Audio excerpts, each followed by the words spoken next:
Okay, so for string instrument problem number 2, this is a little bit of a different problem because now they're asking the fundamental frequency and they give you the length of the string. Again, they're still giving you the speed. So in this problem, they're giving you the length of the string. So again, like the last problem, fundamental frequency is the smallest part of a wave you can fit in there. So for a stringed instrument, a node at either end, that would be half of a wave. Okay, so it's fixed at either end. And this time we are given the length. So fixed at either end, I'm going to go ahead and draw my wave. For a lot of you guys, it will be easier to see it with a picture. So I'm going to go ahead and draw my standing wave, showing both that it depends on when it is. It can be a crest or a trough. So this one, we're given the length. So the length of this is 0.672 meters. So 0.672 meters. So this is our fundamental frequency, or F0. So F0 is sometimes how you write fundamental frequency. So here, like the other one, our half of a wavelength is equal to the length of the string, or what we can say is it would take 2 of the lengths of the string to get 1 wavelength. Okay. So again, we're going to go ahead and use that same equation again, that speed is equal to wavelength times frequency.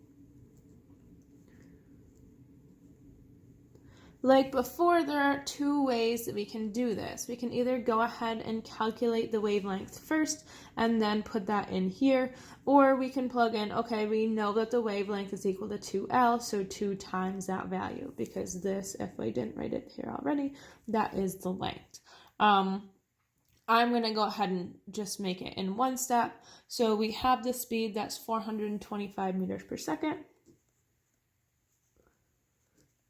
I'm going to plug in for the wavelength, I'm going to plug in 2L. I already know what L is, so that means 2 times the length, 0.672 meters. And I'm finding the frequency.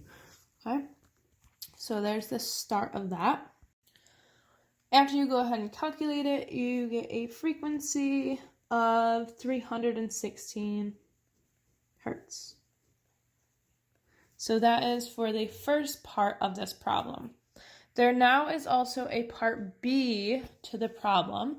Part B asks about the second harmonic. So if you go back and look at the pictures of standing waves on a string, if you already wrote this down, you can refer back to that picture. But what the second harmonic is also known as the first overtone.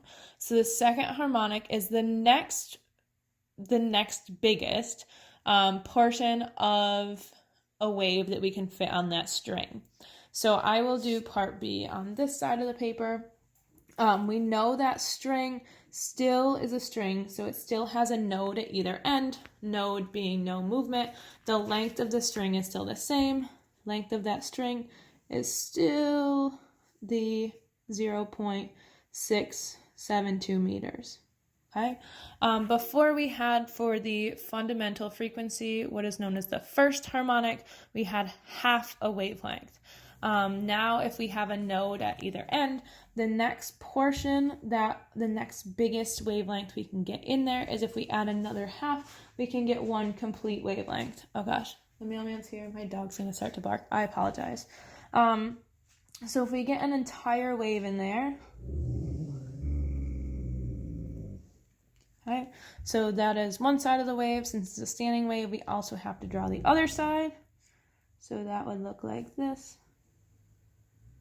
Okay, so since it's 1 wavelength, what that means is that the wavelength is equal to the length.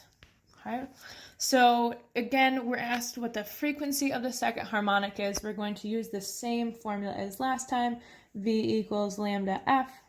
We have that speed, that's our 425 meters per second. Our wavelength is now equal to our length, so we can just go ahead and plug that in. 0.672 meters, and we're calculating our frequency. So we can go ahead and calculate that.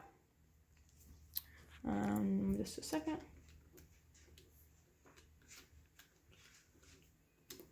and you end up getting 632 hertz.